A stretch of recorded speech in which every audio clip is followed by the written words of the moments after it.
And the Wolves go on to win it 5-2. All right, concussions have become a hot button issue in all levels of sport in recent years due to the growing amount of research. And the results of numerous studies have been downright scary.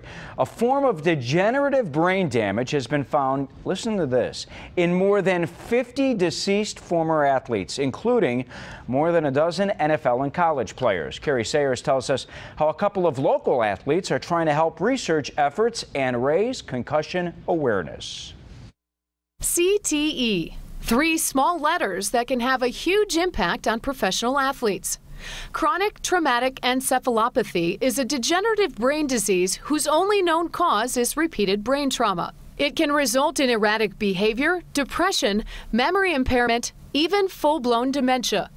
Researchers at the Boston University Medical School, along with a nonprofit group called Sports Legacy Institute, are trying to better understand long-term effects of repeated concussions. The goal is to really understand the disease chronic traumatic encephalopathy so that we can diagnose it in living people and eventually treat it and perhaps cure it in those who are suffering from it. Bears linebacker Hunter Hillenmeyer is one of a number of NFL athletes who've pledged to donate their brain and spinal cord tissue after death. People made a big deal out of that, but there's actually a whole lot of people that have agreed to do the same thing, and I really just look at it as sort of akin to being an organ donor.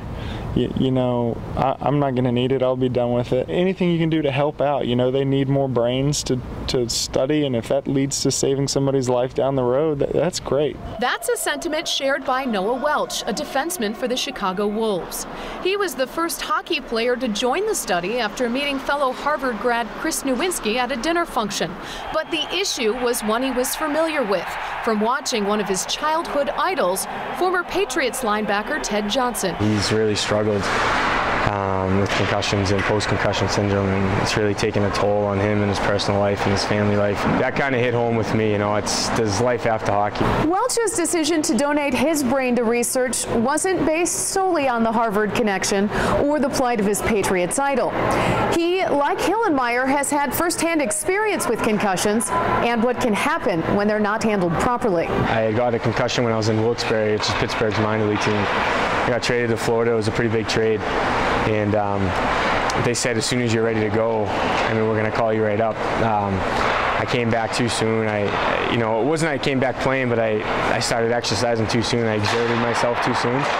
And because of that, it prolonged it for another week or so. Both the NFL and NHL have implemented rules and regulations regarding hits to the head and treatment of concussions, a practice both players hope trickles down and helps better protect all athletes starting at a young age. You need to make people aware of the risks that they're taking.